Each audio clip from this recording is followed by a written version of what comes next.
आमे पढ़ुलु Jonathan Livingston Seagull by Richard Bach ताको नलिंदा आउथरे रिक्रिएशन ऑफ द स्टोरी गपटा को आउथरे पिलंका आगे कहते कि चमत्कार गप गोटे भिजन भाया लास्ट पाराटा था पढ़ी दूसरी here ends my story it is a story rather a vision aspiration in a beautiful symbol of a pilot जमती पायलट रो गोटे कार्यकारिता सीगल बा समुद्र कपथ हूँ गोटे पायलटर प्रतीक ताकू से वर्णना कौन करे एवं दैनंदिन रुटीन कार्यधारा बाहरी आसी किसी एक नूतन वस्तु चिंता करे यहाँ हूँ गपर सार तत्व a real pilot who was flying real aeroplanes एक लिखिं गप को से प्रकृत एरोप्लेन चलाते पायलट से when he flew with his hard rigid mechanical wings into other regions free from Earth's gravitational control, he imagined or aspired to fly with other wings, golden wings, into other regions, golden regions of another kind of consciousness, suprahuman consciousness. से चलाउले से कल्पना करते आउ एक राज्य जमी aeroplane को चल पारे एवं सुवर्ण पक्षी पर बाहरी आसो एवं चेतनार आउ एक स्तर को चलीजे जहाँ मनुष्यर मानविक स्तर नुहे The symbol used here is a very appropriate, meaningful. The seagull has normally very beautiful appearance. समुद्र कपतर सुंदर देखा जो प्रतीक सब से नहीं अद्भुत ठीक प्रतीक सब नहीं इट स्नो व्हाइट बॉडी टिके भी कौन सी दाग ना शरीर एकदम पूरा श्वेत वर्ण आउटस्प्रेड विंग्स बहुत बड़ बड़ डेणा थाए all spotless white टिके दाग न श्वेत सब it is a gracefulness in the flight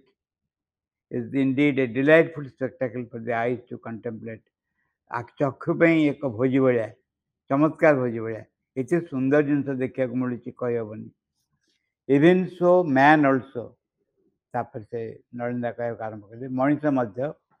even this earthly creature has within him a beautiful bearing snow white in its purified and exceedingly graceful in gait and movement मनुष्य लुकायित भाव निज अंतर भितर चमत्कार पक्षी अच्छी पर अच्छी ताकू धरिक सुंदर भाव मोहनीय भाव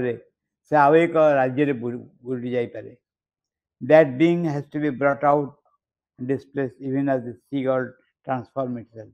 आम अंतर भितर से जो पक्षी पर ताकू बाहर करना दरकार ता द्वारा आम उड़ी उड़िक अनेक राज्य को जापर transform it very nature and substance it vibrating mouth of light जे एक स्पंदित आलोकर पक्षी धरी विषय वस्तु धरी देह धरी एक महान मणिमुक्ता खचित राज्य में पहुँचबू एवं आमर जो शरीर रे एक कौन कह एक महान शक्तिर आधार हम महान शक्ति ताम पक्ष मध्य प्रकाश पाइब नहीं यहाँ यहाँ गपर आउ एक सारांश रोचे जे दैनंदिन जीवन यापन करने अपेक्षा सका उठिक शोवा जाए रूटीन जीवन अपेक्षा समय को एक चैलेंज हिसाब से नहीं जापे समयटा को गोटे चैलेंज हिसाब से नहीं जापे केमती चैलेंज हिसाब से नब ना समय को व्यवहार कर आउ एक राज्य बास करने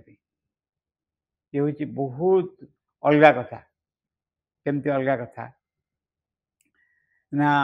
आम रॉकेट सब पठाऊँ कौटिक बहुत दूर को रॉकेट पठाऊँ चंद्र रे आम पठाऊँ रॉकेट पठाऊँ मिसाइल चंद्र रोचे लोक बस रही आरंभ कले चंद्र रे बुलिया आरंभ कले चंद्र रे ये बहुत ठीक किंतु भीतर आकाश अंतर आकाश को आम रॉकेट पठे पार जार डायमेंशन हूँ बहुत बड़ बाहर जगत अपेक्षा भीतर जगत बहुत बड़ कारण ये मन हुए जमी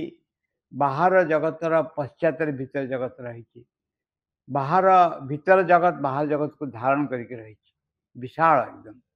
से संपर्क जाना यहाँ हूँ गोटे एडभेंचर कम एडभेंचर नुहे से आमको अलग भाव में कहते साधारण मनुष्य भाया साधारण जीवन यापन करने अपेक्षा एभली एक महत्तर जीवन यापन कर एक आनंद थाए से एक मेसेज था जे अंतचेतनार अग्रगति करवा एत मजा एत चमत्कार ता कल्पना करहबनी आम आउ गोटे पढ़ा आउ गोटे विषय सेटा हूँ डिवाइन डिसगस्ट बोली डिवाइन डिसगस्टा बोधे माँ बहिर महालक्ष्मी चैप्टर रू आड़िया कराई दिव्य घृणा बोली दिव्य विरक्ति भी हो पाए डिसगस्टेड डिवाइन जो शब्द लगुच तार अर्थ हूँ दिव्य विरक्ति कौन ताको वर्णना कर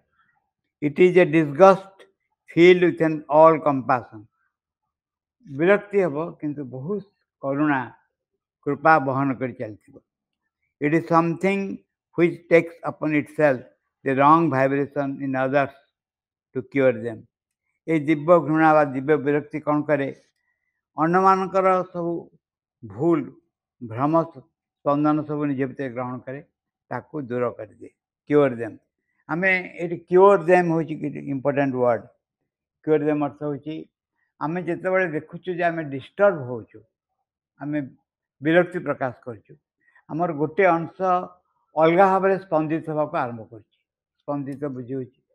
जे मन कहतु ईर्षा है क्रोध है घृणा है ये सब हूँ गोटे गोटे अनुभव जो अनुभव आम स्पंदित हो तार विपरीत अनुभव रही जदि स्नेह श्रद्धा भल पाइबा आसे घृणा जगह ताहले मत ये गोटे स्पंदन आ गोटे स्पंदन को दूर कर दिए cures them instead of throwing a wrong movement back upon the wrong door in a spirit of cold justice it draws it within itself अन्न भितर गोटे प्रभोक तुमको उत्तेजित कराला रागिबा ईर्षा करने अन्य विभिन्न कारण देखिए या फल कौन करा ना भूल स्पंदन सब आम भितर बाहर ताकू ता न करी ताकू निज भितर ग्रहण करवा एवं ताकू परिवर्तन करवा in order to it draws it within itself बाहर ये बाधा विपत्ति को निज भीतर ग्रहण करा जाए ऑब्जर्व्स इट ताकू निज भीतर संपूर्ण ग्रहण कर नहीं in order to eliminate it ताकू दूर करा जाए किंबा रूपांतर करा जाए transform it reducing as much as possible its material consequences तार बाह्य प्रतिक्रिया को जदूर संभव शून्य कर दे नष्ट कर दे केमती जड़े गोटे भाइब्रेट कर भितर एक स्पंदन सृष्टि हो जो स्पंदन शब्द चिंतार प्रकाश पाकू जदि आम भीतर एक महत्तर स्पंदन थाए अनुभव थाए यही स्पंदन को से स्पंदन परिणत कर तार मूल असुविधा को दूर कर दे रूपांतर कर जदूर संभव खराब स्पंदन द्वारा जो सब असुविधा सृष्टि होता से असुविधा जन को मुक्त कर दे बुझे यहाँ शब्द जदिव अलग बुझे कारण आम समस्त दैनंदिन जीवन कथा जड़े किए बहुत अपमान करमको कहला अपमान कर निज भीतर प्रतिक्रिया प्रकाश हो ये प्रतिक्रिया हूँ स्पंदन आमर एडवेंचर कौटी आरंभ है एडवेंचर आरंभ है कौन सी प्रतिक्रिया प्रकाश हेनी कौन सी व्यक्तिर व्यवहार कथबार्ता द्वारा निज भितर कौन सी प्रतिक्रिया प्रकाश हेनी एवं जदि प्रकाश है से एभली एक पॉजिटिव प्रतिक्रिया प्रकाश हो जहाँ फल अन्न ठार आसुवा स्पंदन को आम दूर कर दे पार in order to eliminate transform it reducing as much as possible its material consequence ता द्वारा जहाँ घटी था स्थूल भाव से दूर कर ये मटेरियल कॉन्सिक्वेंस बहुत बड़ क्षेत्र रही मन मानसिक प्राणिक स्पंदन आरंभ करी स्थूल स्पंदन पर्यंत व्यापी जापे केमी स्थूल पर्यंत व्यापी जापर ना जो मन खराब हम मन खराबटा धीरे धीरे देह पर प्रभाव पकड़ आरंभ कर देहर विपरीत वस्तु देखा आरंभ कर तेणु देहर कौन सी असुविधार मूल एक मानसिक निर्यातना ताको आविष्कार करवा ताको पोषण करवा जहाँफल देह भितर जो मटेरियल कन्सिक्वेन्स देखा जागतिक असुविधा देखा दूर हो पार से कहते you know the ancient legend of Shiva who was a dark pitch upon his throat because he swallowed all the poison of the world. It is a figure of divine disgust. कौन है शिवं विषय कहले शिवं को कहते कंठरे नीलकंठ बोली कहते केमती ब्लू कौटे आसला भितर कारण because he swallowed all the poison of the world. जो समुद्र मंथन विष बाहर विष बाहर पर से विष व्यापीक आरंभ कला समग्र जगत नष्ट हो शिव को अनुरोध कराला सबुतक विष को से पीदेले कंठरे नील होगला कहगला नीलकंठ बोली because is swallowed all the poison of the world. It is a figure of divine disgust. Divya विरक्तिर यहाँ हूँ चिन्ह गोटे सब अन्न मानकर असुविधा को निज भर नहीं जावा हजम करवा निज भर नहीं जदि कौन हम बदहजमी है असुविधा निज भर नब ताको हजम करदेव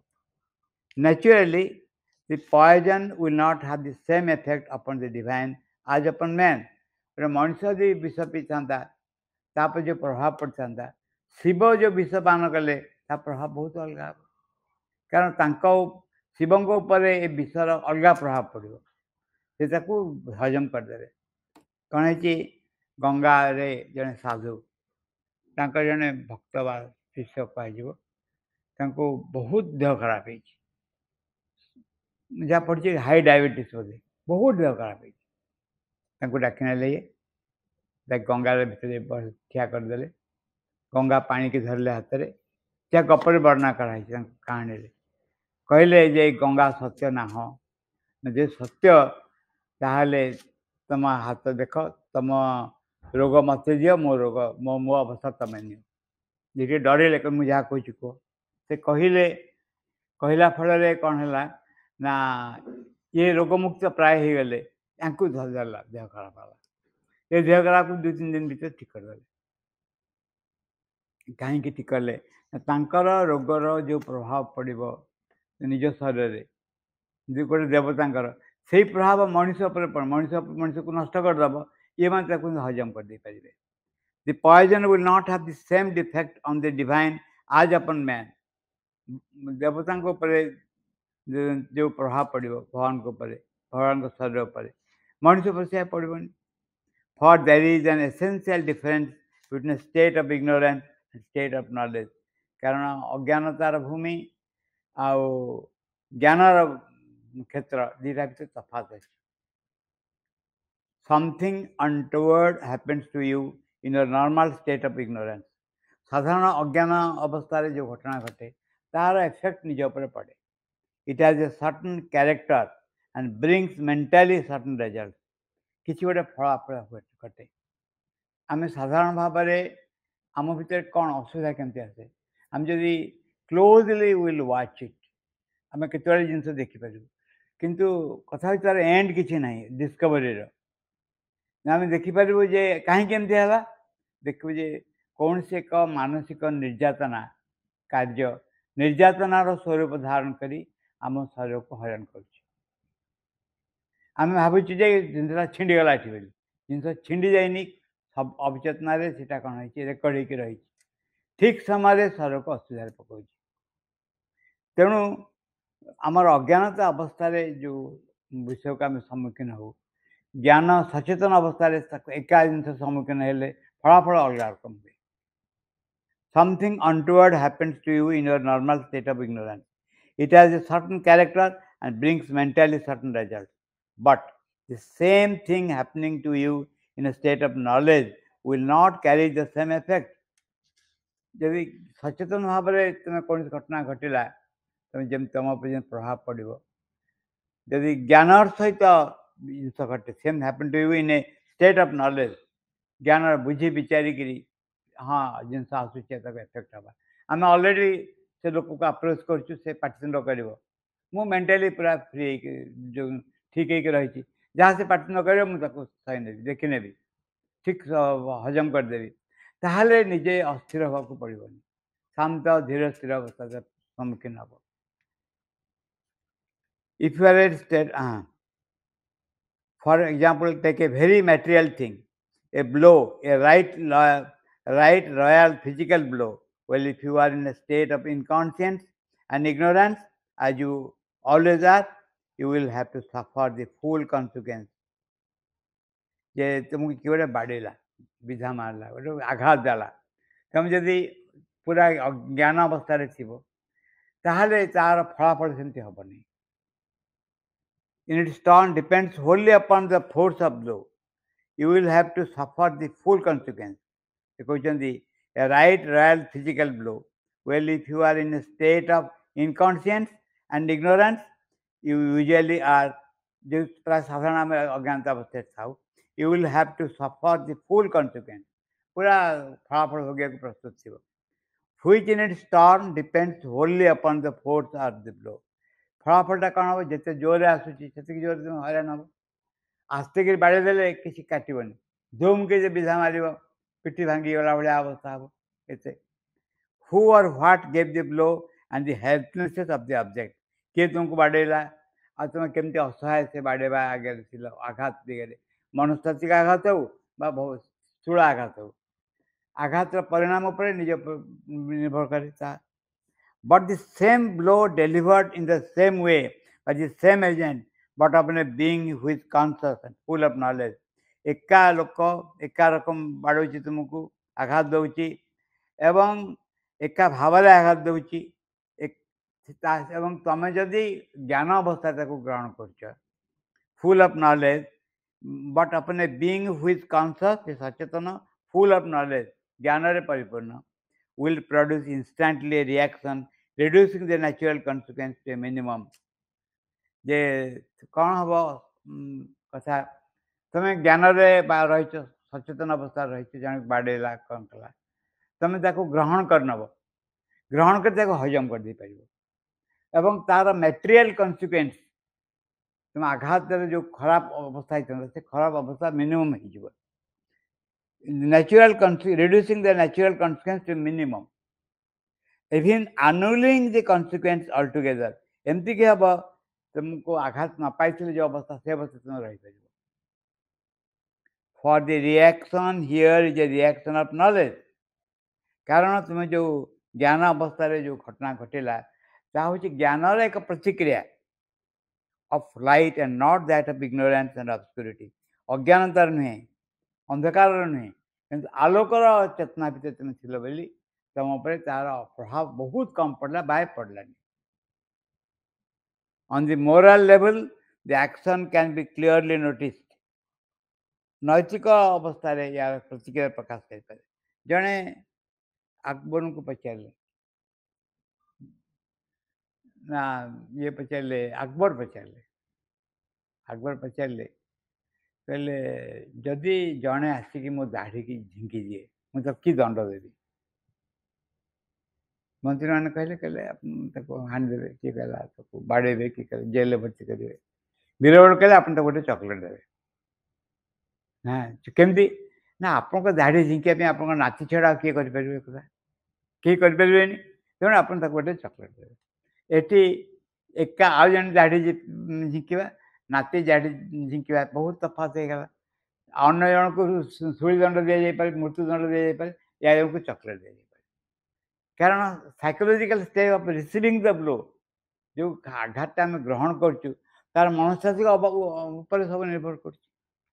On the moral level, the action can be clearly noticed.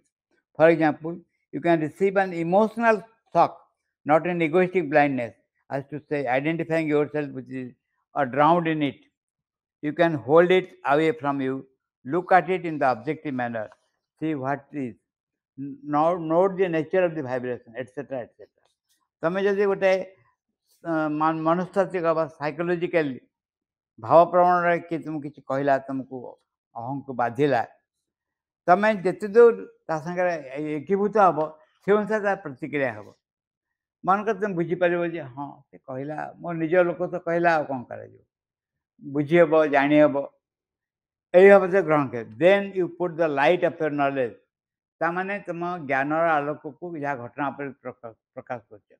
ଦି ଅଲ୍ଟ୍ରାଭାয়োଲେଟ୍ ରେ as it were the truth upon it, ଯଥାର୍ଥ ସତ୍ୟକୁ ଆବିଷ୍କାର କରୁଛି। ସେ କହିଦେଲା, ସେ ତାର ସେମିତି କ'ଣ ମିନ୍ କରିଛି ଆକ୍ଚୁଆଲି, ସେମିତି ପାଟିରୁ ବାହାରିଗଲା, ବୁଝେଇଦେବ ନିଜକୁ, ତାକୁ ହଜମ କରିନେବ। Then you put the light of your knowledge, the ultraviolet ray as it were of truth upon it. As a result, there comes a new disposition. The shock loses its effect, its effectivity. ତା ଫଳରେ କ'ଣ ହେଲା ନା ନିଜକୁ ଆଉ ଖରାପ ଲାଗିବନି। ଯେଉଁ ଅସୁବିଧା ହେଇଥାନ୍ତା ସେ ଅସୁବିଧାକୁ ତୁମେ ହଜମ କରିନେଲ। ଯଦି ଇଭିନ୍ ଚିନ୍ତାରେ ମଧ୍ୟ ଯଦି ତୁମେ ପରିବର୍ତ୍ତନ ଆଣିବ, ଷ୍ଟେଟ୍ ଅଫ୍ ନଲେଜ ତ ଆହୁରି ବେଶୀ ବଡ଼ କଥା। ଚିନ୍ତାରେ ଯଦି ପରିବର୍ତ୍ତନ ଆଣିବ ତାହେଲେ କିଛି ହେବ। ଗୋଟେ ସାନ ପିଲାଟେ ଆସିଲା, ବର୍ଷକର ପିଲାଟେ ତୁମକୁ ବାଡ଼େଇଦେଲା ପଛରେ, ଆଉ ଗୋଟେ ବଡ଼ ଲୋକ ବାଡ଼େଇଦେବା, ସାନ ଲୋକ ବାଡ଼େଇଦେବା, ବହୁତ ତଫାତ୍ ହେବ। ସାନ ପିଲାଟେ ବାଡ଼େଇଦେଲେ ତାକୁ ଟାଣିବା ପାଖକୁ ତା ସାଙ୍ଗରେ ଖେଳିବ, ଯିଏ ବଡ଼ ବାଡ଼େଇଥିବ ତୁମେ ବି ତାକୁ ପିଟିବାକୁ ଆରମ୍ଭ କରିବ। ଆଚ୍ଛା, even so the physical result of a physical blow can be obviated. ସେଇ ଭାବରେ ଯଦି ଜଣେ ସ୍ଥୂଳ ଭାବରେ ତୁମକୁ ବାଡ଼ାଏ, ଏମିତି ସେ ଆଘାତକୁ ତୁମେ ନିଶ୍ଚୟ ଏପଟ ସେପଟ କରିଦେଇପାରିବ। If that were not possible, what would be the utility of the divine taking upon himself the evil thing. ତାହା ସମ୍ଭବ ନୁହେଁ। ଭଗବାନ କାହିଁକି ନିଜ ଉପରେ ଅସୁବିଧା ସବୁକୁ ଭାର ଗ୍ରହଣ କରନ୍ତି? ଆମ ମା ବହିର 6ଠ ଅଧ୍ୟାୟରେ ଲେଖା ହେଇନି? ମା ବହିର 6ଠ ଅଧ୍ୟାୟରେ ଲେଖା ହେଇଛି, ମା କୃପା କରି ମଣିଷ ଶରୀର ଗ୍ରହଣ କରିଛନ୍ତି, ଜୀବନ ମୃତ୍ୟୁକୁ ଗ୍ରହଣ କରିଛନ୍ତି, ସବୁ ପାର ହେଇକି ଆସିଛନ୍ତି, ଦୁଃଖ ଯନ୍ତ୍ରଣା ନେଇ ଆସିଛନ୍ତି। ତା କାରଣ ଏଇ ଉପାୟରେ ହିଁ ତାକୁ ଦୂର କରିହେବ। ଏବଂ ଆଉଟ୍ ଅଫ୍ କମ୍ପାସନ୍ ସେ କଥା କରିଛନ୍ତି। ସେ କହିଛନ୍ତି, as a result there comes a new disposition, a shock loses its effectivity. Even so, the physical result of a physical blow can be obviated. If that were not possible, what would be the utility of the divine taking upon himself the evil thing? Evil would continue in the same way. The world continues suffering in the same way. ଯେଉଁ ଗୁଡ଼ାକ ଅଶୁଭ ଅଛି ସେ ଗୋଟେ ରକମ ଏପର୍ଯ୍ୟନ୍ତ ଚାଲିଛି, ସେ ଚାଲିବ। Precisely because the obscure vibrations are transformed into vibration of light in the divine consciousness, that the divine taken upon himself, within himself, all the ills of the world. ଯେହେତୁ ୟାକୁ ରୂପାନ୍ତର କରିବାକୁ ପଡ଼ିବ, ପରିବର୍ତ୍ତନ କରିବାକୁ ପଡ଼ିବ, obscure vibrations are transformed into the vibration of light. ଯେଉଁଗୁଡ଼ାକ ଅସୁବିଧା ସ୍ପନ୍ଦନ ଅଛି ସେ ରୂପାନ୍ତର ହେଇଯିବ ଏକ ଦିବ୍ୟ ସ୍ପନ୍ଦନରେ, ଏବଂ ସେଇ ସକାଶେ ଭଗବାନ ତାକୁ ନିଜ ଭିତରେ ଗ୍ରହଣ କରନ୍ତି। ଏଇଟା କ'ଣ ହେଲା ବୁଝିବା ଟିକେ। ଗୋଟେ କଣ୍ଟିନ୍ୟୁ ହେଇଛି, ଗୋଟେ କ'ଣ ହେଇଛି ନା ଗୋଟେ କଜିଆ କରୁଛନ୍ତି ସମସ୍ତେ, ପାଟିତୁଣ୍ଡ ହେଉଛି। ଜଣେ କ'ଣ କଲା, ସେ ଏଇ ସ୍ପନ୍ଦନକୁ ନିଜ ଭିତରେ ଅନୁଭବ କରିବାକୁ ଆରମ୍ଭ କଲା। ଆମେ ଦେଖିବୁ ଯେଉଁ ଜାଗାରେ ଏବେ କାନ୍ଦୁଛନ୍ତି ନା ଝିଅମାନେ ବାହାରିଲା ବେଳେ, ମୁଁ ଜାଣିନି, ଏବେ ଆଗେ ଝିଅମାନେ ବାହାରିଲା ବେଳେ କାନ୍ଦିକି ଯାଉଥିଲେ, ଏବେ ଟ୍ରେନିଂ ବି ନେଉଥିଲେ, କାନ୍ଦିବା ଟ୍ରେନିଂ। ଏ କାନ୍ଦିକି ଯାଉଥିଲେ, ସମସ୍ତେ କାନ୍ଦୁଥିବେ, ତମେ ସେ ବାଟରେ ଯାଉଛ, ପାସର ବାଏ ଗୋଟେ ଠିଆ ହେଇଗଲେ ତମ ଆଖିକୁ ଲୁହ ଯାଉଛି। କାହିଁକି? ସେ ଯେଉଁ ସ୍ପନ୍ଦନ, ସେ ସ୍ପନ୍ଦନଟା ତମେ ରିସିଭ୍ କରି ନେଇଗଲ ହେଲ୍ପଲେସଲି। ସବୁଥିରେ ଯେଉଁଠି ଯେଉଁମାନେ ଗୋଟେ ଲୋକଟେ ମରିଯାଇଛି, ତା କୋକେଇଟା ଉଠା ହେଉଛି, ତମେ ଠିଆ ହେଇଯିବ କିଛି ସମୟ, ନିଜ ଭିତରେ ବି ଦୁଃଖ ଆସିଯିବ। ଏ ଦୁଃଖ ତୁମ ନିଜର ନୁହେଁ ଆକ୍ଚୁଆଲି, ଏ ଦୁଃଖ ହେଉଛି ବାହାରୁ ଆସୁଛି, ତମ ଭିତରେ ପଶି ଯାଉଛି। ଏକ୍ଜାକ୍ଟଲି ଯେତେବେଳେ ତୁମେ ତାକୁ ରିସିଭ୍ କରିବ କୌଣସି ବିଷୟ, ତୁମେ ଯେଉଁ ସ୍ପନ୍ଦନଟା ଛାଡ଼ୁଛ, ଯେମିତି ଗୋଟେ ସାଇଡ଼୍ରେ ଧାନ ପଶୁଛି, ଆଉ ଗୋଟେ ସାଇଡ଼୍ରେ ଚାଉଳ ବାହାରୁଛି, ଏହା ଯେମିତି ହେଉଛି। ତୁମେ ଯେଉଁ ସାଇଡ଼୍ରେ ଏ ସ୍ପନ୍ଦନ ଗୁଡ଼ିକ ତୁମ ଭିତରେ ପଶିବ, ତୁମେ ଛାଡ଼ିବ ତାକୁ ଏକ ଜ୍ଞାନର ଭିତ୍ତିଭୂମି ଉପରେ ଛାଡ଼ିବ, ପ୍ରେମ ସ୍ନେହ ଭଲ ପାଇବାର ସ୍ପନ୍ଦନ ରୂପେ ଛାଡ଼ିବ। ରିସିଭ୍ କରିବ ଡାର୍କ ସ୍ପନ୍ଦନକୁ, ଛାଡ଼ିବ ଅଲଗା ସ୍ପନ୍ଦନକୁ। Situation will change, consequence will change. ସେଇ ଭାବରେ ଭଗବାନ ମଣିଷ ଶରୀର ଗ୍ରହଣ କରନ୍ତି, ଦୁଃଖ କଷ୍ଟକୁ ଗ୍ରହଣ କରନ୍ତି, ନିଜ ଭିତରେ ଅସୁବିଧାକୁ ଗ୍ରହଣ କରନ୍ତି। किंतु देई जाती प्रेम कृपा स्नेह यू दे जाती जहाँफल विषय गुड़िक परिवर्तन हो पाए महावीर षष्ठ अध्याय लिखाई in the case of the physical occurrence the knowledge I speak of the inner knowledge of the body cell their existence composition distribution and knowledge of the consequence of the blow its natural and expected effect माँ कहते जे जो भौतिक भाव में सब घटे जो ज्ञान जो अंतर्ज्ञान शरीर कोषाणु भितर कहुच्छी जहाँ रही जहाँ ज्ञानर अज्ञानर असुविधा को ग्रहण कर ज्ञानर स्पंदन परिणत कर दूसरी तार निश्चय एक महान आवश्यकता रही यहाँ हूँ बहुत बड़ यहाँ को आम क्लास भी करदे पार आम क्लास केमती कर तुम गोटे जगह को जाऊँ क्लास को जाऊँ दी रकम भाव you can handle the class गोटे हूँ बाय योर ओन एग्जांपल निजर कार्य अंतर कार्य द्वारा आ गए बाय योर पोजिशन यू तुम एक प्रिंसिपाल हो तुम क्लास को जाइए बा you have become a teacher good teacher ताको पिला देखले रेस्पेक्ट करते जाऊँ तुम देखिए पिला चुपचाप हो माने नहीं चेंज मैंने भय सकाशे अन्न कौन सकाशे चुप हो किंतु तुम भितर को पशिज you start vibrating in a different way पिला भितर से भाइब्रेशन देखा ये हूँ कार्य ये कार्य आमको कराया पड़ो एजुकेशन फील्ड रे जदि आम स्पंदन को व्यवहार करूँ ताहले आम सब देखू कि मो भितर थी गोटे खराब वस्तु मु बाहर भल वस्तु करी एमती हो पार मो भितर जहाँ थी ता बाहरी आसो से बहुत बढ़िया भाव कहुई वैष्णव शास्त्र जहाँ को देखले मुखे आसे कृष्ण नाम ताहा को जानिब निश्चय वैष्णव प्रधान जहाँ को देखले माँ को विषय मन पड़ देखा मात्र माँ को विषय मन पड़ जान ये व्यक्ति हूँ भगवान को ताकि देखला मात्र केमती मन आस माँ को विषय मन पड़ also at the same time that should be the knowledge of what the cells should be like, how they ought to react to the blow. किंतु ज्ञान थिबा दरकार या संगे जो आघात होची से आघातटा केमती भाव कार्य करमती भाव प्रतिक्रिया प्रकाश कर आम अलग स्तर को चली आसबू पढ़ार जे आमर जो सेल्स ऑफ द बॉडी अच्छी से रेस्पॉन्ड करती to the blow but to the outward happenings बुझे जहाँ जहाँ बाहर घटे ताकू मो भीतर थिबा सेल्स ऑफ द बॉडी से रेस्पॉन्ड करता माने you can communicate with the cells जदि कौन सी अंश प्रतिक्रिया प्रकाश करुच्ची तुम ता संगे कम्युनिकेट कर कथबार्ता कर से भी रिसीव कर and this procedure adopted to is quite different from that is the physical nature which takes hours days months to repair the damage साधारण भाव में जो बहुत दिन लगे बहुत घंटा लगे निज भीतर कौन सी वस्तु को खराब वस्तु सजाइवाई साधारण भाव में औषध पत्र केते कौन देकरी ताको अलग भाव कर कौन है माँ जाऊँ साइकिल माँ साइकिल गला बेले पड़गले धरिकी कौन गात था पड़गले स्पाइनल कॉर्ड रे टेरिफिक इंजुरी है बहुत बड़ा स्पाइनल कॉर्ड रे इंजुरी कम बड़ कथा नहीं माँ कहले मुझे कन्स्टांटली प्रेजेंस को कहूली क्योर कर बोली डाक्तर आसला डाक्तर देखला डाक्तर कहला कहला ये 3 मास जाए सर बेड छाड़ पड़े 3 मास कहले सर बेड छाड़ पारे रे हलचल हेनी सेमती शोक रे आउे खाया पिया से अनुसार बराबर कर दिया कहले मो कथा मानिकी चलो नेक्स्ट टाइम डाक्टर ये बुलूँ माँ से बहुत विरक्त था कहला कन्सिक्वेन्स मुझे दायी हेबी तुम दायी हे जहाँ हम ये कहला हाँ ठीक अच्छे पुणी देखा नॉर्मल भाव में से कहले कौन है